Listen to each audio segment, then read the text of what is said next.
अस्सलाम वालेकुम। गपशप विद अरूज मलिक के साथ मैं हूं अरूज मलिक। यकीनन आप सब खैरियत से होंगे व्यूअर्स। एक अहम टॉपिक पे बात करने जा रहे हैं हम। एक तो हमारे साथ मौजूद हैं डॉक्टर नयाब, जो कि पेन मैनेजमेंट एक्सपर्ट और हजामा एक्सपर्ट हैं। उनसे हम बात करेंगे और जानने की कोशिश करेंगे कि बदलते मौसम में अगर गर्मी है तो गर्मी की दर्दें अलग निकल आती हैं, सर्दी है तो सर्दी की दर्दें अलग निकल आती है। जैसे ही मौसम चेंज होता है तो बॉडी पेन क्यों स्टार्ट हो जाती है, एक इसकी रीज़न क्या है, इसका इलाज क्या हो सकता है, एहतियात क्या हो सकती है।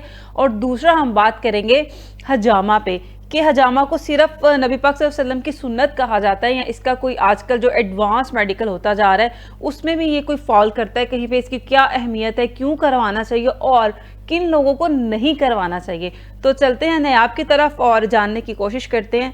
अस्सलाम वालेकुम। वालेकुम अस्सलाम। कैसी हैं आप? अल्हम्दुलिल्लाह मैं ठीक ठाक। अच्छा, सबसे पहले तो ये बताइएगा कि बदलते मौसम, जैसे जैसे मौसम चेंज होता है दर्दें भी लगता है सीजन वाइज ही आती हैं। सर्दियों की अलग है, गर्मियों की अलग है, सर्दी कम हो गई तो अलग है, सर्दी बढ़ गई तो अलग है। तो क्या करना चाहिए, आखिर कॉजेज क्या हैं? बेसिकली जो पेन होता है वो आपकी बॉडी सिग्नल दे रही होती है कि समथिंग इज़ रॉन्ग। ठीक है, आपकी बॉडी की भी एक रिक्वायरमेंट होती है जो कि शायद हम उसको फुलफ़िल नहीं कर सकते हैं क्योंकि हमारी डाइट प्रॉपरली नहीं होती, हमारी लाइफ एक्टिव नहीं होती। इवन दो कि हम लोग जो खा रहे हैं वो भी हेल्दी नहीं होता। तो हेल्दी फूड इनटेक अगर आप रखेंगे आपको जो है बॉडी पेन्स भी नहीं होगी। अगर वाटर इनटेक आपका बहुत अच्छा है, 6 से 8 ग्लास आपने ज़रूर पीने हैं क्योंकि जो वाटर है वो आपकी जो है ब्लड सर्कुलेशन बहुत अच्छी रखता है, आपकी बॉडी में स्टिफनेस को ख़त्म कर देता है। और अगर आपको बहुत कम लोग ऐसे होते हैं जो वाटर इनटेक अपना सारा दिन पानी साथ लेकर रखते हैं, और कुछ लोग ऐसे होते हैं कि भी पीते हैं लेकिन कुछ कह लें कि ब्रेक्स लेके पी लेते हैं और वो ये हमसे आगे कंप्लेन कर रहे होते हैं हम पानी तो पीते हैं लेकिन फिर भी हमें जो है ना बॉडी पेन रहती है। अच्छा, जो बहुत ज़्यादा ठंडा पानी यूज़ करते हैं उनको तो पेन ज़्यादा रहती है? उसको नहीं, इसमें टेम्परेचर का इतना कंसर्न नहीं होता। अच्छा। वाटर इनटेक आप कर लें वेदर के हिसाब से। अगर बहुत सर्दी है तो नीम गर्म पानी का इस्तेमाल करें। तो पिया ही नहीं गया लेकिन पीने की कोशिश करें ना, मतलब उसमें ये है कि आप हनी ऐड करके डाल के पी सकते हो जैसे आपको ठीक लगता है, क्योंकि आपका वाटर इनटेक बहुत ज़रूरी है। सेकेंडली पेन की ये वजूहत होती है कि आपका लाइफस्टाइल एक्टिव नहीं होता। जब आपका लाइफस्टाइल एक्टिव नहीं होगा, आपकी बॉडी मूवमेंट नहीं होगी, जॉइंट मूवमेंट नहीं होगी,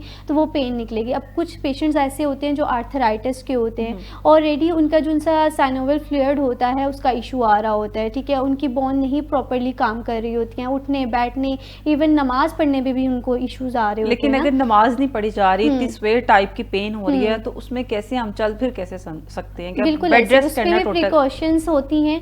देखिए, अगर आप प्रिकॉशंस को देखेंगे ना और डॉक्टर से कंसर्न करेंगे तो आपके लिए हर चीज़ आसान हो सकती है। ठीक है, अब डिपेंड करता है कि आर्थराइटिस का जो पेशेंट आया है वो किस ग्रेड में फॉल कर रहा है। ठीक है, अगर वो एक डॉक्टर के पास जाता है, फिजियोथेरेपिस्ट के पास जाता है, वो उसको देखता है, उसको डायग्नोस करता है, उसके असेसमेंट्स करता है, उसके टेस्ट करवा के देखता है जो कि मैनुअली किए जाते हैं कि उसकी रेंज ऑफ मोशन उसमें देखी जाती है, उसमें कितना वो उनकी जो रेंज है वो अभी तक रिस्ट्रिक्ट है ये देखा जाता है, उनके कैप्सूल लिगामेंट्स कितने ज़्यादा जो हैं वर्किंग में हैं। तो उन तमाम चीज़ों के अकॉर्डिंगली जो है उनका ट्रीटमेंट प्लान बनाया जाता है। लेकिन ये हेल्दी फूड क्या होता है, हेल्दी डाइट क्या होती है? जैसे हमने प्रोटीन लेना है, बिल्कुल, जिंगर में भी तो चिकन का पीस होता है, लेकिन उसमें आप ये देखें ना वो बहुत ज़्यादा फ्राइड होता है। ठीक है, अगर आप हेल्दी डाइट की बात करते हैं तो आप एग से ले सकते हैं, बॉयल एग यूज़ कर सकते हैं, फिर आप वेजिटेबल्स यूज़ कर सकते हैं, आप ग्रीन लीफ वेजिटेबल्स उनसे होते हैं वो यूज़ कर सकते हैं। और अगर आपने चिकन खाना ही है तो वो बॉयल करके खा लें। ठीक है, ज़्यादा डीप फ्राई चीज़ें खाएंगे वो आपके गट लेवल को भी ख़राब करते हैं, आपकी हेल्थ को भी ख़राब करते हैं और मज़ीद IBS के और गैस्ट्राइटिस के जो पेशेंट है इसी वजह से बढ़ते जा रहे हैं। अच्छा, फल या सब्जियां खाने से क्या दर्दें कम हो जाती हैं? फल और सब्जियां खाने से न्यूट्रिशन पूरी होती है आपकी बॉडी में, और उस न्यूट्रिशन के पूरे होने की वजह से जब आपकी डेफिशिएंसीज फुलफिल हो जाती हैं, आपके मसल्स को वो मिल जाती है खुराक जो चाहिए, कैल्शियम, विटामिन्स, तो वो अच्छे से वर्क करते हैं। ठीक है, आपकी बॉडी को मसला ये है कि एक चीज पूरी करते हैं तो दूसरी कम निकल आती है। लेकिन ये है ना कि आपने उसको बैलेंस करना है, इसीलिए आपको डाइट प्लान की ज़रूरत होती है, एक्सरसाइज प्लान की ज़रूरत होती है।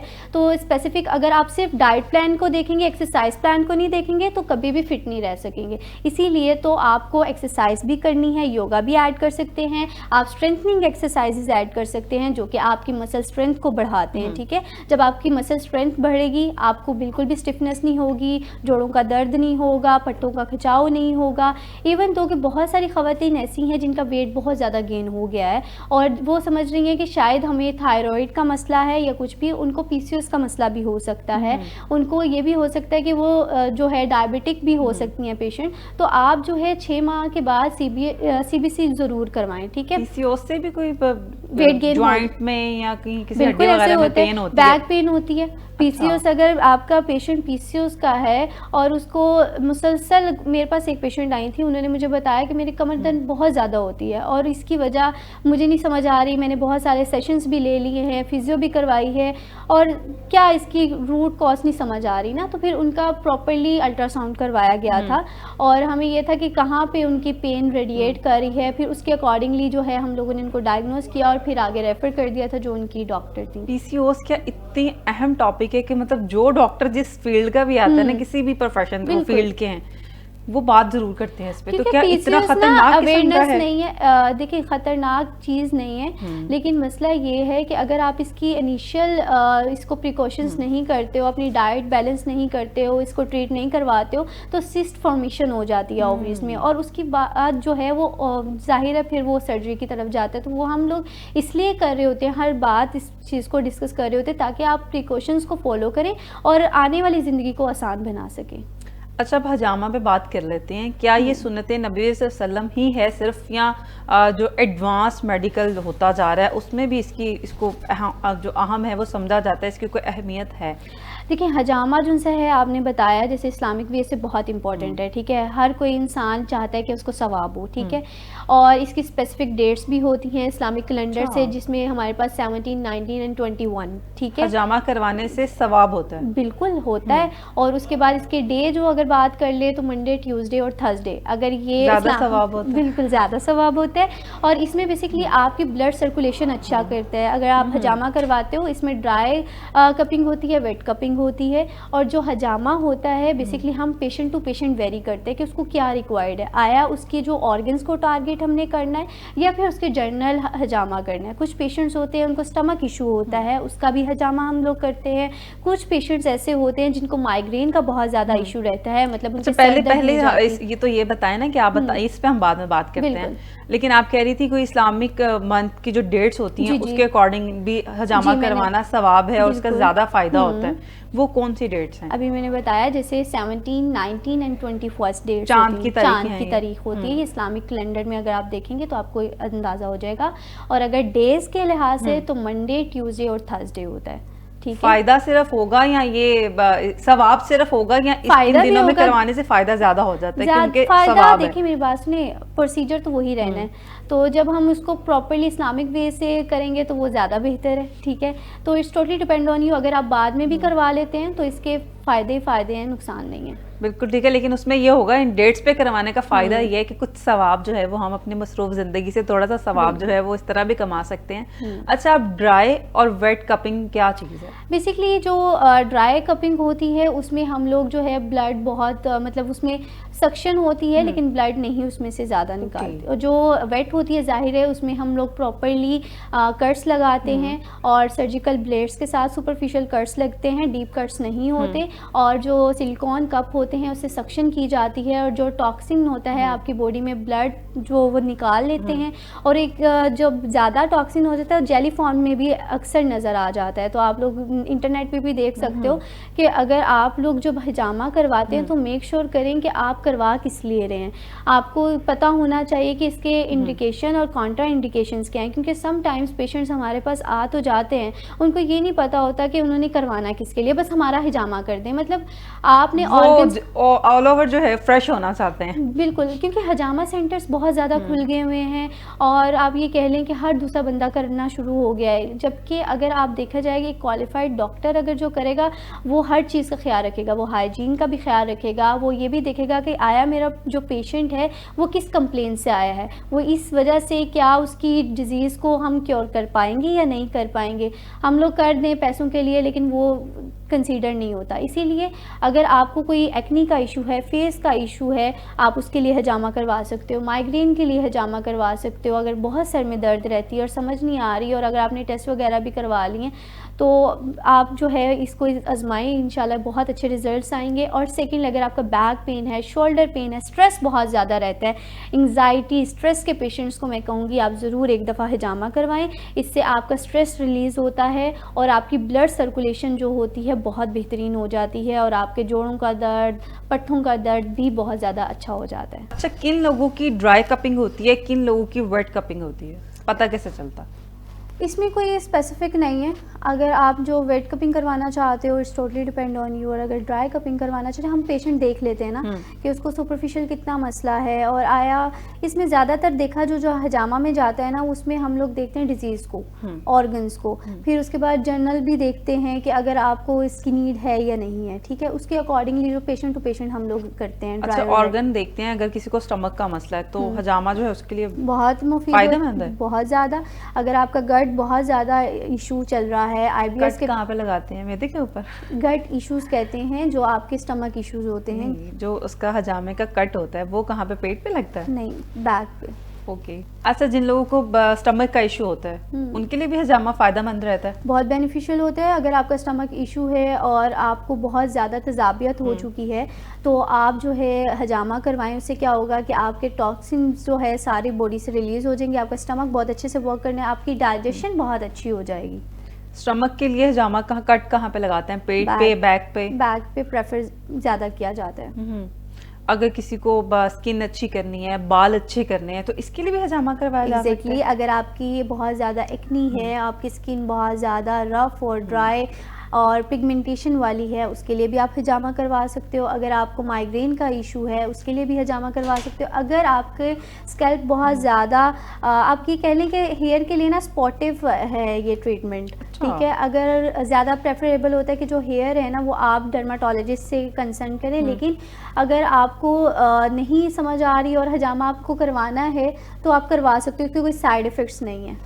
अच्छा, यानी कि जो PRPs करवाते हैं वो एक दफ़ा हजामा करवा के देख लें? इसके भी हाँ फ़ायदे हैं, क्योंकि स्पॉटिव ट्रीटमेंट है, ठीक है। इससे क्या फ़ायदा होगा? इससे फ़ायदा ये होगा कि स्कैल्प पे आपकी बहुत ज़्यादा डेंड्रफ होती है, बहुत ज़्यादा ड्राई है, हेयर फॉल हो रहा है, ये तमाम चीज़ें जो उनसे है इसको ट्रीट करता है। अच्छा, कोई अगर पतला होना चाहता है, वेट कम करना चाहता है तो भी हजामा करवा सकते हैं? अच्छा, पतला होना is not a compulsory name.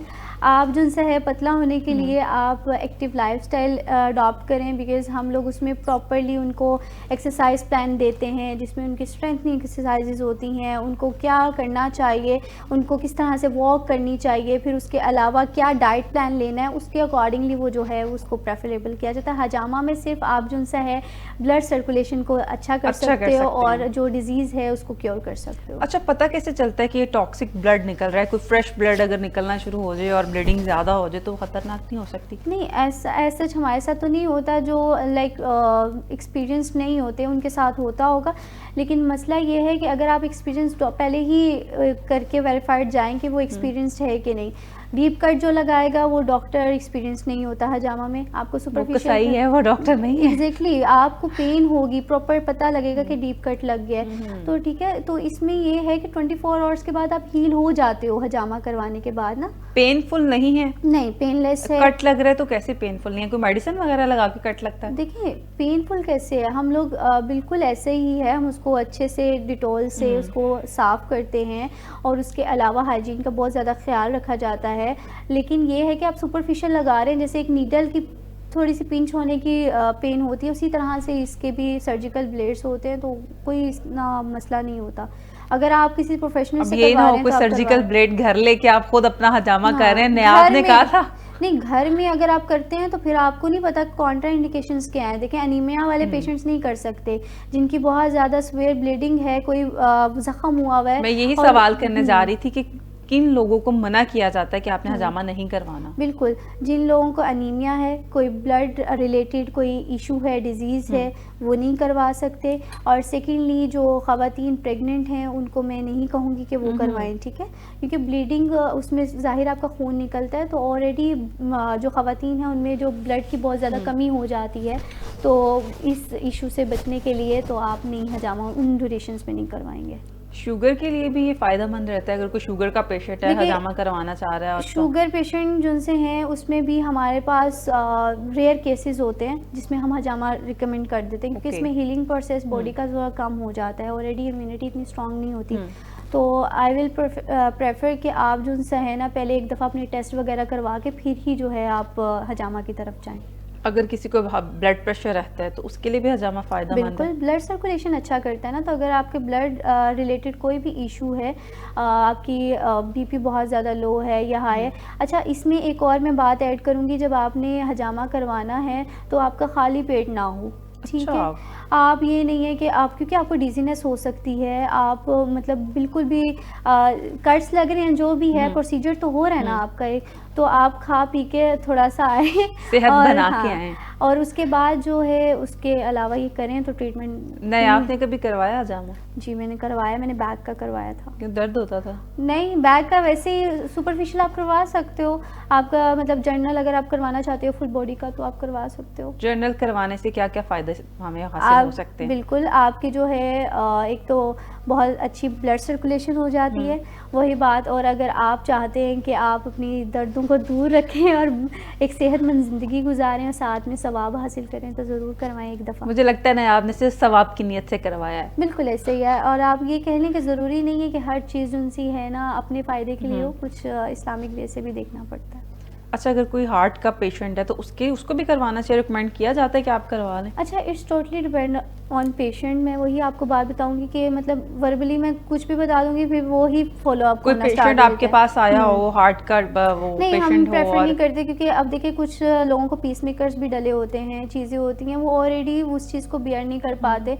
या हाँ, अगर कुछ ऐसे होते हैं जो पेशेंट जिनका सिर्फ नॉर्मल सा कोई इशू है वैसे ही हार्ट का, तो उसमें हम देख लेते हैं, लेकिन it's totally depend on the patient कि हम उसको क्या रिकमेंड करते हैं। अच्छा, आप तो बता रही थी कि clinical पीसीओज में भी बड़ा ये अहम किरदार अदा करते हैं, इलाज में जो है फायदेमंद साबित होते हैं, तो क्या पीसीओज के पेशेंट्स को आप कहेंगे करवाएं? देखिए, PCOS like polycystic ovarian syndrome, जिसमें आपकी ओवरीज में सिस्ट फॉर्मेशन हो जाती है, और अगर उसमें हार्मोन्स बहुत ज़्यादा इनबैलेंस हो जाते हैं, तो ये आपके हार्मोन्स को बैलेंस करता है, जिसकी वजह से आपका ये प्रॉब्लम रिजॉल्व हो जाता है। लेकिन उसमें भी स्टेजेस हैं कि आया कि आपकी सिस्ट फॉर्मेशन बहुत ज़्यादा बढ़ गई है या नहीं, ठीक है? उस वही डिपेंड करता है कि आपका एक दफ़ा अल्ट्रासाउंड करवाया जाता है और वो देखा जाता है कि साइज़ कितना है सिस्ट का, और उसके अकॉर्डिंगली आपका डायग्नोसिस किया जाता है। और मैं आप सबको एक ही बात कहूँगी कि हम यहाँ पे अगर बैठकर कुछ भी बता रहे हैं तो उसका एक ख़ास मकसद होता है, लेकिन उसको घर पे करना या ख़ुद ही से उसको कंज्यूम करके हर चीज़ को अप्लाई कर देना वो गलत हो जाता है। घर में स्टंट करने से परहेज करें।